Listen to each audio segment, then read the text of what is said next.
आदिवासींना जल, जमीन आणि जंगलचा मालक सांगणारा वनहक्क कायदा 2006 नेमका काय आहे, या संदर्भात सुप्रीम कोर्टाने काय ताशेरे ओढले आणि वेगवेगळ्या राज्य सरकारने या संदर्भात काय भूमिका मांडली, यावरच बघूया जय महाराष्ट्राचा हा विशेष कार्यक्रम।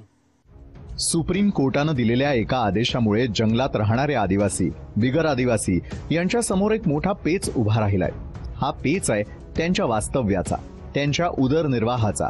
सुप्रीम कोर्टाने असा कोणता आदेश दिलाय की ज्यामुळे वनांमध्ये राहणाऱ्यांची अशी बिकट अवस्था होणार आहे?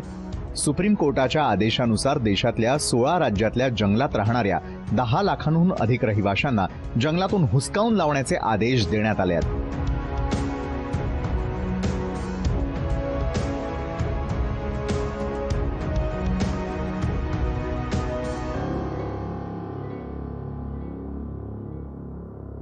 एका पुनर्विचार याचिकेवर कोर्टाने आपल्या आदेशाला जुलैपर्यंत स्थगिती दिली आहे। त्यामुळे या रहिवाशांना जुलैपर्यंत तरी दिलासा मिळालाय। मात्र त्यानंतर कोणत्याही क्षणी आपल्याला जंगलातून बाहेर काढलं जाईल या भीतीच्या सावटाखाली हे आदिवासी आहेत। माझं सर्वात म्हणजे परिणाम तर खूप मोठा होणार, कारण की याच्या आधीपासून जल, जंगल, जमीन हे काही ह्या सरकारची किंवा काँग्रेसची नाही आहे। हे आमची वडिलोपार्जित नाही, आमच्या पुरखांपासून आम्ही ह्या जमिनीसाठी आम्ही संघर्ष करत आलो। त्यासाठी मग तुम्ही राघोजी भांगरे म्हणा, तंट्या भिल म्हणा, आमचे बाबुराव शेडमाके, नारायणसिंग उईके, बिरसा मुंडा यांनी आपल्या आहुती दिल्या आहेत जल, जंगल, जमीनसाठी। आणि गव्हर्नमेंट म्हणत आहे की आम्ही अतिक्रमण केलं, जेव्हा की हे ऑलरेडी आमचंच आहे। आज जर आदिवासी नसते तर मला नाही वाटत की जंगल राहिलं असतं। आज सर्वात मोठं ज्वलंत उदाहरण म्हणजे नागपूरचं भक्त बुलंदशाह यांनी वसवलेलं तेवढं मोठं शहर जे जंगलात होतं, आज तुम्ही बघा तिथे कुठे जंगल आहे? पूर्ण बिल्डिंगचं जंगल, म्हणजे एक आपल्या सिमेंट कॉन्क्रीटचं जंगल म्हणलं तर काही फरक नाही। त्याला जो कोणी फिडअप करताय तो चुकीचा करताय। आज मला सांगा, बंगळुरूच्या NGOनी वर्ल्ड लाईफ फर्स्ट नाव आहे त्या ज्यांनी हे पिटिशन टाकली, जो 13 फेब्रुवारीचा जो जजमेंट आला त्याच्यावरती जो जजमेंट वाजला त्याच्यामध्ये आमच्या एकही वकिलांनी त्याच्यावरती कोणती म्हणजे प्रतिक्रिया दिली नाही। आणि हे कसं काय की बा गव्हर्नमेंट, म्हणजे आपण जेव्हा एखादी आरोपीला समोर प्रस्तुत करतो आणि जज जोपर्यंत समोरचा विक्टिम येत नाही तोपर्यंत तो निर्णय देत नाही, मग हा कसा निर्णय झाला? म्हणजे हा सर्रास म्हणजे हा आदिवासी सोबत किती मोठा म्हणजे अन्यायकारक निर्णय आहे। म्हणजे गव्हर्नमेंटला असं वाटत आहे की बा आदिवासी इथे राहिलाच नाही पाहिजे, आदिवासी पूर्णपणे संपुष्टात गेला पाहिजे, हा मला वाटतं त्यांचा एक कट कारस्थान असावा। जे NGOने पिटिशन टाकलं आहे त्याच्या आधारावरती NGOने हे म्हटलं होतं की बा जेव्हा तुम्ही निर्णय दिले तर तुमचे हेरिंगचे जज होते, म्हणजे शासनाचे जज होते, पण सरकारी जज जो राहते, वकील जो राहते, वकील त्यावेळेस उपस्थित न होता आणि त्याच्यामुळे कुठेतरी NGOच्या दबावामुळे सुप्रीम कोर्टाने हे स्थगिती दिली आहे काही 30 तारखेपर्यंत, समोरच्या 30 तारखेपर्यंत, पण हे कधीही लागू करू शकते। भीती आधी हा भीती आहे। आणि इथं आकडा जो दिला आहे 10 लाखाचा, तो 10 लाखाचा नाही, तर याच्यामुळे कमीत कमी 40 लाख ट्रायबल्स प्रभावित होतील। आदिवासी आणि अन्य रहिवाशांच्या संरक्षणासाठी वनहक्क कायदा 2006 तयार करण्यात आला। या कायद्याचा आधार घेऊन केंद्र सरकार आपला बचाव करेल असं वनांमध्ये राहणाऱ्या या आदिवासींना वाटत होतं। मात्र केंद्र सरकार न्यायालयात आपला बचाव करू शकलं नाही अशी भावना या रहिवाशांच्या मनात आहे। इतकंच काय, ज्या आदिवासी वनवासींना दोषी ठरवलं त्यांचा कोर्टात वकील तरी होता का? आदिवासींचं काय म्हणणं आहे हे तरी कोर्टानं जाणून घेतलं का, असे प्रश्न या वनांमध्ये राहणाऱ्या आदिवासी वनवासींनी विचारले आहेत। आधी म्हणजे मी सुप्रीम कोर्टाची अवहेलना नाही करत, परंतु सुप्रीम कोर्टाने जेव्हा हा आदेश देत आहे त्यावेळेस आमच्या ज्याही तीन बेंचचे जजेस आहेत त्यांनी आमची बाजू तरी कोणतरी ऐकणारा वकील जर तो असता तर कमीत कमी आमची म्हणजे हा निर्णय नसता लागला। कारण की 2006चा कायदा असा आहे की इथे जल, जंगल, जमीन हा अधिकार ऑलरेडी केंद्राने म्हणजे अध्यादेश काढून पूर्णपणे आदिवासींना आणि सोबत राहणाऱ्या पारंपरिक वन निवासी आहेत त्यांना दिलेला आहे। परंतु आपल्या ह्या कायद्यामध्ये ज्या अडचणी आहेत, म्हणजे जसं की आमच्या इथे ग्रामसभा आहेत, वनहक्क समिती आहे, याच्यामध्ये पुरेपूर ज्ञान नसलेले लोकांना आपण अध्यक्ष बनवतो। कारण की ग्रामसेवकलाही माझ्या माहितीप्रमाणे मी जे बघितलं आहे, मी एक स्वतः ग्रामपंचायत सदस्य असल्यामुळे मला माहिती आहे की आमच्या सचिवांना ह्या वनहक्क समितीबद्दल काही माहीत नाही। म्हणजे शासनाने ज्या अध्यादेश काढले त्या अध्यादेशाचा जो पुरेपूर जो पालन आहे तो कोण करेल? गव्हर्नमेंटचा कर्मचारी आणि सरपंच किंवा सचिव हे दोन जे मेन मुख्य त्या ग्रामपंचायतचे ते केंद्र बिंदू आहेत. परंतु जेव्हा सचिवांनाच हे गोष्ट माहीत नाही की ह्या वन हक्क कायद्याअंतर्गत कोणत्या बाबी येतात, कशा प्रकारे आपण आमच्या वन हक्काचे दावे आम्ही प्रस्तुत करतो, ह्या गोष्टी सर्व गव्हर्नमेंटच्या बाजूने आहे. कारण की तो सरकारी कर्मचारी असल्यामुळे त्यांचा एक खूप मोठा सहभाग आमच्या ह्या बहुल क्षेत्रामध्ये व्हायला पाहिजे. परंतु ह्या गोष्टी कुठेही झालेल्या नाही. शासन स्तरावरती जे काही वन पट्टे जे लोकांचे असतात, सामूहिक दावे किंवा वैयक्तिक दावे, ते जिल्हा स्तरावर सादर करण्यात येतात किंवा प्रस्तावित करण्यात येतात. परंतु त्याला खूप कालावधी लागते आणि कालावधी लागत असल्यामुळे लोक कंटाळतात. लोकांना त्याचा फॉलोअप नाही होत ना, लोकांना त्याची माहिती पण नाही होत आणि यामुळे लोक तसेही लोकांना त्याचा विषय अभ्यास नाहीये. कधी जनजागृती त्यांनी मोहीम जनजागृती होत नाही, काही नाही, आदिवासीसाठी कधी काहीच नाही आहे. नुसतं आता जनजागृतीचा कार्यक्रम सुरू झालेला आहे. कारण की आता इलेक्शन काही दिवसानंतर लागणार आहे आणि त्यामुळे अनेक लोक आदिवासींच्या नावावरती, आदिवासीचे अधिकार या नावावरती गावागावामध्ये फिरून आपलं म्हणजे स्वार्थ साधण्याचाही प्रयत्न केला जात आहे. सुप्रीम कोर्टाच्या आदेशाची अंमलबजावणी झाली तर 16 राज्यातले 10 लाखांहून अधिक आदिवासी आणि पारंपरिक रहिवासी बाधित होणार आहेत. ज्यांचे पारंपरिक वन जमिनीवरचे दावे कायद्यानुसार रद्द झाले आहेत त्या जमिनी राज्य सरकारनं स्वतःच्या ताब्यात घेतल्या पाहिजेत असंही कोर्टानं आदेशात सांगितलंय. छत्तीसगडच्या 20,095 आदिवासींचे दावे रद्द केले गेले आहेत तर 4,830 प्रकरणांमध्ये कारवाई करण्यात आली आहे. झारखंडमध्ये 27,809 आदिवासी आणि 298 वनवासींचे दावे रद्द करण्यात आले आहेत. मध्य प्रदेशातल्या 2,04,123 आदिवासी आणि 1,50,664 वनवासींचे दावे रद्द करण्यात आले आहेत. ओडिशातील 1,22,250 आदिवासी आणि 26,620 वनवासींचे दावे रद्द करण्यात आले आहेत. आंध्र प्रदेशच्या 1,14,400 एकर जमिनीचे 66,351 दावे रद्द करण्यात आले आहेत. तेलंगणातील 82,075 आदिवासींचे दावे रद्द करण्यात आले आहेत. त्रिपुरातील 34,483 आदिवासींचे आणि 33,774 वनवासींचे दावे रद्द करण्यात आले आहेत. पश्चिम बंगालमधील 50,288 आदिवासी आणि 35,856 वनवासींचे दावे रद्द करण्यात आलेले आहेत. महाराष्ट्रातील 13,712 आदिवासी आणि 8,797 वनवासींचे दावे रद्द करण्यात आले आहेत. कर्नाटकमधील 35,521 आदिवासी आणि 1,41,019 वनवासींचे दावे रद्द करण्यात आले आहेत. आसाममधील 22,398 आदिवासी आणि 5,136 पारंपरिक जंगल निवासींचे दावे रद्द करण्यात आले आहेत. बिहारमधील 4,354 आदिवासींचे दावे रद्द करण्यात आले आहेत. उत्तर प्रदेशातील 20,494 आदिवासी आणि 38,167 वनवासींचे दावे रद्द केले गेले आहेत. राजस्थानातील 36,492 आदिवासी आणि 577 वनवासींचे दावे रद्द केले आहेत. तामिळनाडूतील 7,148 आदिवासी आणि 1,881 वनवासींचे दावे रद्द केले गेले आहेत. केरळमध्ये 893 आदिवासींचे दावे रद्द करण्यात आले आहेत तर उत्तराखंडमध्ये 35 आदिवासी आणि 16 वनवासींचे दावे रद्द केले गेले आहेत. आता आपण कोर्टात नेमकं काय प्रकरण आहे ते देखील पाहूयात. जंगलात अतिक्रमण करून राहणारे आदिवासी, गैर आदिवासी, बाहेरून आलेले आदिवासी आणि गैर आदिवासींना जंगलातून हुसकावून लावा असा आदेश कोर्टानं दिलाय. बेंगळुरूमध्ये एका वन्यजीव संरक्षणासाठी काम करणाऱ्या एनजीओच्या याचिकेवर सर्वोच्च न्यायालयानं हे आदेश दिलेत. या याचिकेत वनहक्क कायद्याच्या वैधतेवरती प्रश्न उपस्थित केला असून ज्यांचे पारंपरिक वनजमिनींवरचे दावे रद्द झालेले आहेत त्यांच्या जमिनी सरकारनं ताब्यात घ्याव्यात असं कोर्टानं म्हटलंय. वनहक्क कायद्याच्या बचावासाठी सरकारकडून सुनावणी दरम्यान वकिलाला पाठवलं नाही. या प्रकरणाची पुढील सुनावणी 27 जुलै रोजी होणार आहे. 16 राज्यांमधील रद्द केलेल्या जमिनींच्या दाव्यांची संख्या 11,27,446 इतकी आहे. यात उल्लेखनीय बाब म्हणजे ज्या राज्यांनी अशा प्रकरणांची माहिती दिलेली नाही त्यांना ही अशी माहिती सादर करण्यास सुप्रीम कोर्टानं सांगितलंय. त्यामुळे ही संख्या वाढण्याची शक्यता वर्तवली जाते. काँग्रेस सरकारच्या काळात 2006 मध्ये वनहक्क अधिनियमानुसार आदिवासी आणि जंगलात राहणाऱ्या अन्य रहिवाशांना पारंपरिक वनजमीन परत करण्याचा निर्णय झाला होता. त्याला वन प्रशासन, वन्यजीव संघटना आणि पर्यावरणवाद्यांनी विरोध केलाय.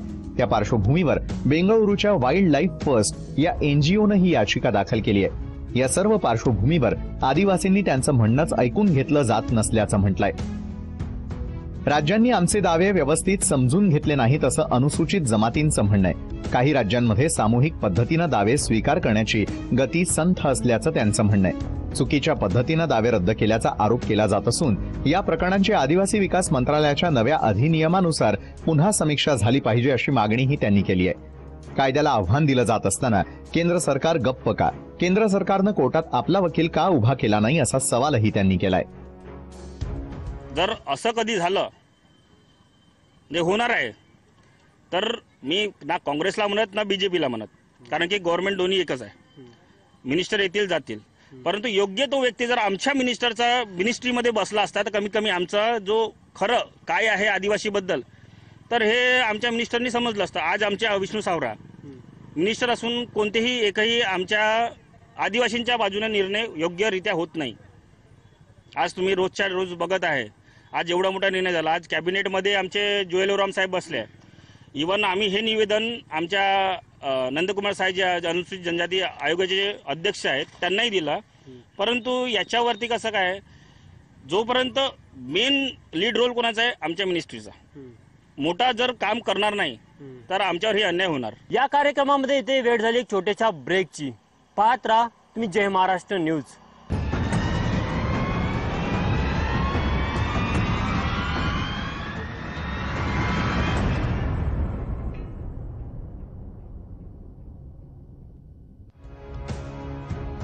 न्यायालयानं या प्रकरणी सुनावणी केली होती तेव्हा काँग्रेस अध्यक्ष राहुल गांधींनी मोदी सरकार या प्रकरणामध्ये गप्प का असा प्रश्न विचारला होता. त्यानंतर राष्ट्रीय स्वयंसेवक संघाच्या वनवासी कल्याण आश्रम आणि गुजरात सरकारनं पुनर्विचार याचिका टाकली. आता आपण वन हक्क कायदा काय म्हणतो ते पाहूयात. 2006च्या वन हक्क कायद्यानुसार वन जमिनीवरती 2005 आधी 3 पिढ्यांपासून राहणारे आदिवासी आणि मूळ निवासींना तिथं राहण्याचा आणि काम करण्याचा अधिकार आहे. या कायद्यातील तरतुदीनुसार अनुसूचित जमाती आणि इतर पारंपरिक वन निवासींना वैयक्तिक तसंच सामूहिक वनहक्क किंवा दोन्हींचे धारणाधिकार मिळण्याचे अधिकार आहेत. अनुसूचित जमाती आणि इतर पारंपरिक वन निवासींना उपजीविकेसाठी शेतीसाठी जमिनी धारण करण्याचा, वास्तव्याचा, गावाच्या सीमेत किंवा सीमेबाहेर पारंपरिकरित्या गोळा केलं जाणारे गौण वनोत्पादन गोळा करण्याचा, वापराचा हक्क, पाण्यामधील मासे आणि अन्य उत्पादन चराई करणं, पारंपरिक मोसमी साधन संपत्तीचा, कोणत्याही सामाजिक वनस्त्रोतांचं संरक्षण, पुनर्निर्माण, संवर्धन, व्यवस्थापन करण्याचे हक्क प्राप्त झाले आहेत. आदिवासी काही लोकांनी अतिक्रमण केलं आहे. आम्ही जिथे आज इथे उभे आहोत हा नॅशनल पार्क आहे, पेच प्रकल्प, मानसिंगदेव अभयारण्य, इथे आपण आता सध्या आहोत. आणि या ठिकाणी साहेब आपला वन हक्क समितीच्या अंतर्गत आम्ही काही वैयक्तिक दावे टाकलेले आहे आणि काही सामूहिक दावे टाकले आहे. सामूहिक दावेमध्ये तोतलाडो डॅम मध्ये जे मासेमारीचा उद्योग आम्ही आधी करत होतो तो सुद्धा इथल्या फॉरेस्टच्या अधिकाऱ्यांनी बंद केला. आणि इथले स्थानिक जे सामूहिक जे दावे आहेत आणि व्यक्तिगत जे दावे आहेत ते सुद्धा इथले जे फॉरेस्टचे अधिकारी आहेत, वरतून पत्र येतो यांच्याकडे, परंतु इथले जे वन अधिकारी आहेत ते त्याला रिमाइंड करत नाही आणि एनओसी सुद्धा देत नाही. हे खूप मोठी म्हणजे शोकांतिका आहे ना. इथल्या आदिवासी लोकांना जे चारोडे वेचत होते, इथे मोह फूल वेचत होते, तेंदूपत्ता तोडत होते, असे जे उद्योग होते ते उद्योग सुद्धा बंद करण्यात आले. मागे आम्ही आंदोलन करून ते कुठेतरी तेंदूपत्ताचा उद्योग चालू केलेला आहे.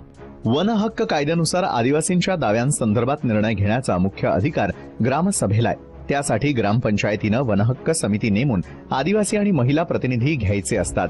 या समितीला आदिवासींचे दावे स्वीकारायचे, जमिनीची मोजणी, दाव्यांची प्रत्यक्ष जागेवर जाऊन पडताळणी, त्याबाबतचं मत ग्रामसभेसमोर मांडणं, त्यानुसार ग्रामसभेनं मंजुरी देणं अपेक्षित असतं. मात्र या सर्वात महत्वाच्या भागालाच अनेक राज्यांनी दुर्लक्षित केलंय. त्यांनी ना वनहक्क समित्यांच्या नियमित बैठका घेतल्या ना आदिवासींमध्ये याबाबत जागृती केली. त्यामुळे नेमकं काय होतंय हे अशिक्षित आदिवासींना कळलंच नाही. अच्छा, मी जिल्हा परिषद सदस्य आहे आणि वन हक्क समिती आहे आणि वन हक्क समितीचे अध्यक्ष सचिव कलेक्टर साहेब असतात आणि त्यामध्ये आम्ही अनुसूचित जमातीचे सदस्य 2 आहोत आणि इतर सदस्य आहेत. आणि ही सभा वर्षातून महिन्यातून म्हणजे 6 महिन्यातून एखादा जरी होत होती, परंतु 2 वर्ष झालेले आहे, अजूनही त्याच्या मिटिंगा लागलेल्या किंवा नाही याचं पत्र अजूनही आम्हाला आलेलं नाही किंवा फोन सुद्धा आलेले नाही. म्हणजे आणि त्यानंतर तालुका स्तरावरती पण वन हक्क समिती असते, त्या समितीमध्ये सुद्धा आढावा जी बैठक होत असते त्यामध्ये सुद्धा आम्हाला बोलवण्यात आलेलं नाही. ही म्हणजे शोकांतिक आहे. समित्या तयार केल्या, पण बळजबरीच तयार केल्या. त्या कुठल्याही आम्हाला त्याची माहिती दिली नाही किंवा त्यातलं काय प्रोग्रेस आहे, पुढं काय करायचं आहे, आणि त्या समित्यामध्ये नेमकं त्याच्यामधले काय अटी आणि शर्ती आहेत. म्हणजे एवढ्या अटी शर्ती आहे का त्या आम्हाला वाचून सुद्धा सांगत नाही, किंवा आमच्या स्तरावर आमच्या लोकांना त्याचं अभियान राबवायला पाहिजे की ही समित्या या समितीपासून याचं हे असं होईल. आता मी सरपंच आहे, मला माझ्या ग्रामपंचायतमध्ये किंवा इतर ग्रामपंचायतमध्ये जी रेवणीची जागा होती ती आता संपली आहे, आणि रेवणीची जागा सुद्धा फॉरेस्टने आपल्या कब्जामध्ये केली. आणि आज मला माझ्या ग्रामपंचायतमध्ये मला एखादा समाज भवन बांधायचे आहे किंवा इतर सांस्कृतिक सभागृह किंवा शेतकरी भवन बांधायचे आहे, तर एक सुद्धा जागा राहिली नाही. जर आपल्या खेळाचा जर विकास करायचा असेल तर आमच्याकडे जागा नाही, मग कोणी खाजगी माणूस आपल्याला जागा देत नाही. मग ह्या वन समितीनं ज्या रेवणीची जागा होती ती परत फॉरेस्टला डेव्हलपमेंट केली, तर उरलेली कुठलीही जागा नाही जे आम्ही त्याच्यामध्ये विकास करू शकतो. आम्ही इथं 70 वर्षापासून पाहून राहिलो का हो आज करतो उद्या करतो, आम्हाला वन हक्क पट्टे देतो, पण आज हे 5 वर्ष आणि उरलेल्या सरकारचे 70 वर्षही चालले गेले तरी पण आम्हाला आमच्या आदिवासी समाजाला आणि इतर समाजाला कुठल्याही प्रकारचा पट्टा किंवा इथला कुठल्याही योजनेच्या जे काही आहे माहिती आता ऑनलाईन झालेलं आहे सगळं, पण आमच्यापर्यंत ऑनलाईन कुठलीही फॅसिलिटीज नाही. त्यामुळे आमच्या क्षेत्राचा विकास जर करायचा असेल तर सगळ्यात अगोदर त्या सुखसुविधा पुनर्वसन असो किंवा इतर कुठल्याही असतो. आज आम्ही इथं मोवा असतो, तेंदूपत्ता निवडतो, आज चारा आहे, टेंबरा आहे. आमचा जो उपजीविकेचा जो साधन आहे तेच शासनाने जर हिरावलं तर आमचं जगण्याचं जे काही आहे आम्ही जगूच नाही शकत. वनहक्क कायद्यामध्ये भोगवट्या खालचे क्षेत्र असा शब्द प्रयोग आहे. याचा अर्थ ज्या क्षेत्रात वहिवाट आहे ती वेगवेगळ्या प्रकारची असू शकेल. फक्त शेती नव्हे तर ज्या जमिनीत झाडं लावली जातात, भाजीपाला केला जातो, मात्र असे क्षेत्र वनविभागाच्या हस्तक्षेपानं मोजणीमध्ये येऊ दिलं गेलं नाही. त्यामुळे पिढ्यानपिढ्या जंगलात राहणाऱ्या आदिवासींना वनहक्क कायद्यापासून वंचित ठेवून अतिक्रमणधारक ठरवण्यात वनविभागाची मोठी भूमिका असल्याचा आरोप केला जातोय. वनहक्क कायदा हा कोणालाही बरोबर माहीत नाही. याच्यावरती सर्वात मोठे म्हणजे 2006 पासून आज 18-19 सुरू आहे. एवढ्या कालकिर्दीमध्ये एकही कार्यशाळा कोणत्याही ग्रामसभेची झाली नाही, कोणत्याही सदस्याची झाली नाही ग्रामपंचायत किंवा झटपी मेंबरची नाही झाली.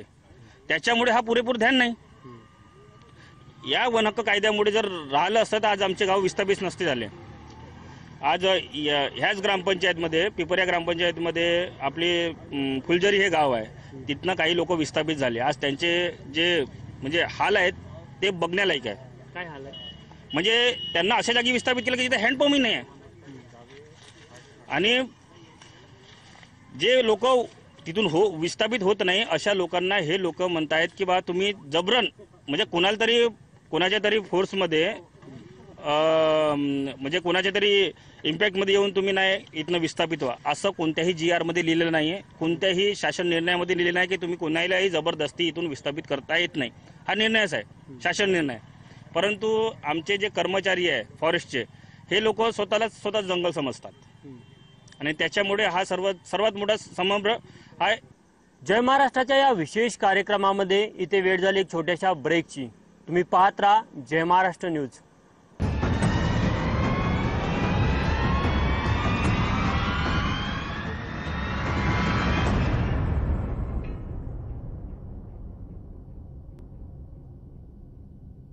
नागपूर जिल्ह्यातील रामटेक तालुक्यातील सिल्लारी गावाचे हे आहेत सहदेव टेकाम. त्यांनी 9 फेब्रुवारी 2015 रोजी वनहक्क समितीकडे सामूहिक वनहक्क मिळण्याबाबत अर्ज केला. मात्र त्यांचा अर्ज वनहक्क समितीनं फेटाळून लावला. त्यामुळे त्यांनी तालुका समितीकडे अर्ज केला. मात्र त्याबाबत अजून कोणताही निर्णय झाला नसल्यानं सिल्लारीचे ग्रामस्थ वनहक्कापासून वंचित आहेत. त्यांना जंगलातली एक काडीही वनविभागाच्या परवानगीशिवाय उचलता येत नाही.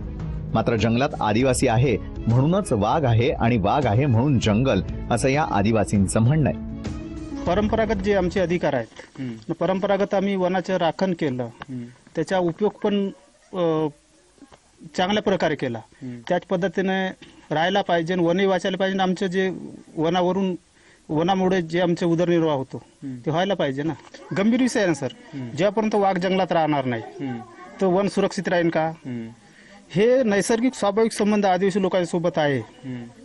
तर जसं वाघ जंगलात राहणार तर जंगल नाही वाचणार, तसं आदिवासीला अगर काढलं ना तर जंगल पण नाही वाचणार. कारण त्याच्या मागचे कारण हे आहे की जे इतर लोक आहे ना यांनी तर नैसर्गिक स्वाभाविक संबंध असल्यामुळे हे निसर्गाच्या बरोबर वापर करूनच राहिले आतापर्यंत, हकीकतमध्ये करून राहिल्यात. आदिवासी तिथंच वने आहेत आतापर्यंत, नंतर ते राहणार नाही ना.